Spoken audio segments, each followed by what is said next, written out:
San Francisco, a city of breathtaking beauty, iconic landmarks, and a vibrant, ever-moving pulse. But beneath its shimmering facade, a deeper, more unsettling truth lies buried. This isn't just a city built on hills and fog. It's a place steeped in layers of forgotten history, profound tragedy, and an unnerving silence that echoes from the past. Imagine a city where the very ground beneath your feet holds secrets, where the air itself feels heavy with untold stories. Earthquakes have ripped through its foundations, fires have consumed its dreams, and countless souls have vanished into the mists, leaving behind only questions. In some corners, the past refuses to stay buried, its spectral tendrils reaching out from the shadows. Visitors often speak of inexplicable cold spots, the faint rustle of unseen garments, or the distinct sensation of being watched by an unseen presence. Footsteps echo in empty corridors, whispers drift from vacant rooms, and a pervasive chill settles upon those who dare to listen. These aren't mere coincidences. They are the lingering imprints of lives lived and often tragically lost. Tonight, we delve into the chilling heart of San Francisco, counting down its top 5 most haunted spots. These aren't just urban legends. They are real locations, each backed by decades of unsettling eyewitness accounts, meticulously documented history, and a chilling consistency that defies rational explanation. Prepare to question what you know about the veil between worlds. Stay with us until the very end, for our number 1 spot is whispered to be one of the most intensely haunted locations in the entire country. Its very name sends shivers down the spine of even the most seasoned paranormal investigator. The Palace Hotel, a grand dame of San Francisco, first opened its opulent doors in 1875. It quickly ascended to legendary status, hosting presidents, royalty, and the glittering elite of the Gilded Age. Its gilded halls and lavish ballrooms were once the epitome of luxury, a sanctuary for the privileged. Yet even such grandeur could not shield it from the encroaching tendrils of tragedy. Over its long and storied history, the hotel became inextricably linked to a disturbing number of unexplained deaths. Suicides, sudden and mysterious medical emergencies, and disappearances cast a dark pall over its otherwise pristine reputation. Many of these grim details were quietly swept under the plush carpets, but the whispers, like the spirits themselves, refused to be silenced. Today, guests frequently report the disquieting sound of children laughing late at night, a playful cacophony that seems to emanate from empty floors. Phones ring with no one on the line, their phantom calls echoing in the stillness, and lights flicker or ignite on their own accord, casting dancing shadows where none should be. It's as if the hotel itself is a living entity, remembering its past inhabitants. Room 505 is particularly notorious, a focal point of the hotel's spectral activity.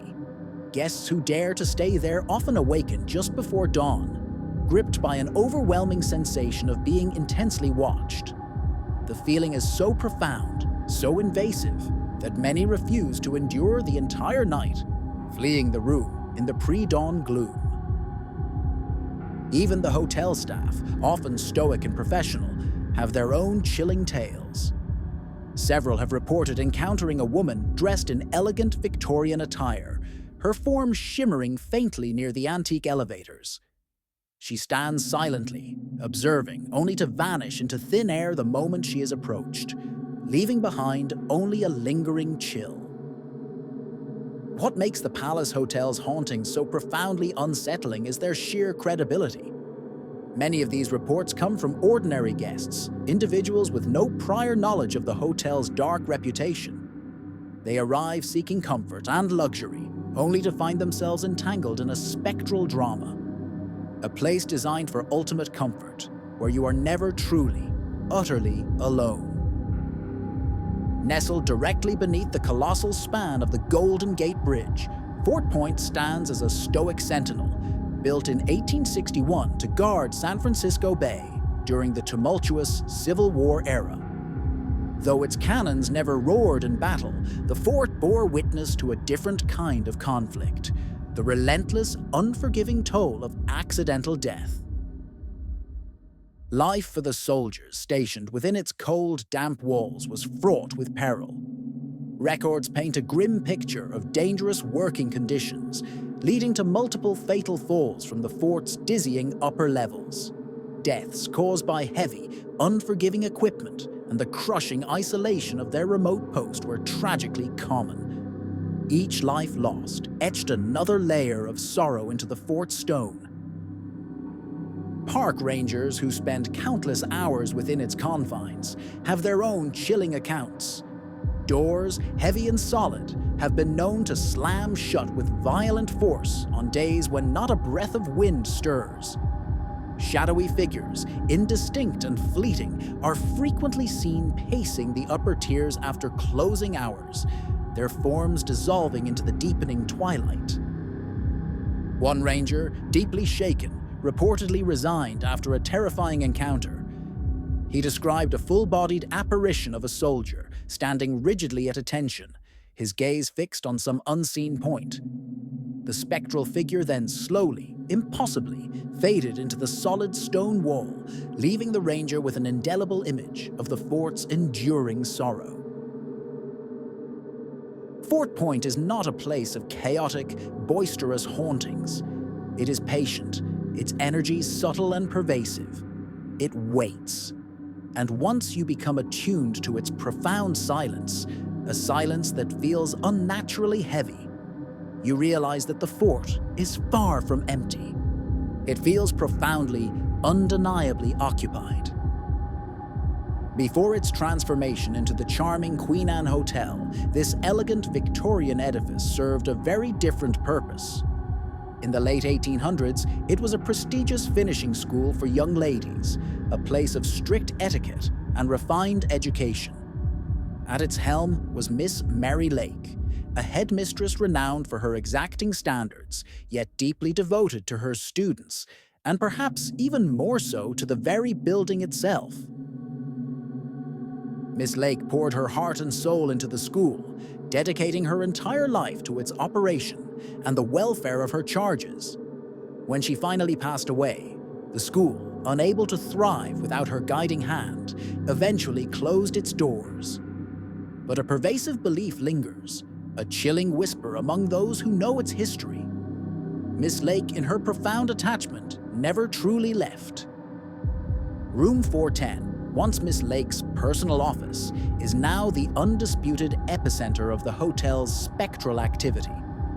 Guests who find themselves assigned to this particular room often awaken to peculiar, intimate disturbances. Blankets are found tucked tightly around them, as if by a solicitous hand, and personal items are subtly rearranged, moved from their original places. Most unsettling of all is the unmistakable, palpable feeling of someone standing silently beside the bed, a watchful presence in the darkness. Some describe this presence as protective, a comforting, maternal energy. Others, however, feel an intense, almost suffocating unease, as if they are being meticulously evaluated, their every move scrutinized by an unseen gaze. The hotel staff, far from dismissing these accounts, openly acknowledge the enduring haunting. Many refuse to enter room 410 alone, especially after dusk, preferring to face the spectral headmistress in pairs. Their hushed conversations speak volumes about the reality of Miss Lake's continued presence. This isn't the chaotic, unpredictable activity often associated with poltergeists. This feels deliberate, purposeful, almost methodical.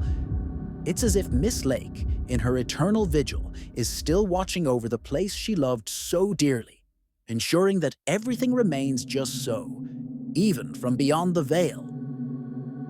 In its heyday, the Sutro Baths, opened in 1896, were an engineering marvel and a grand spectacle.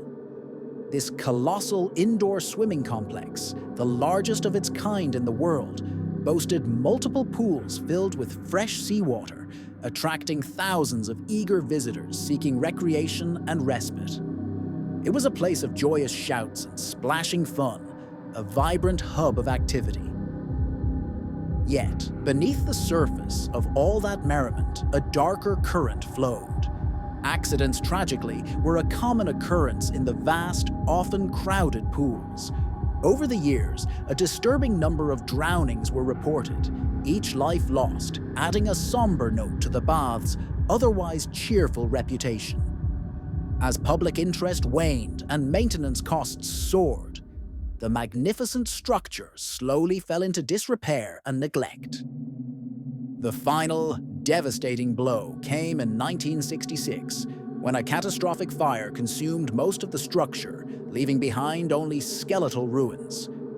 Today, these eerie, crumbling remains stand as a haunting monument overlooking the churning Pacific Ocean, a stark reminder of past glories and forgotten tragedies.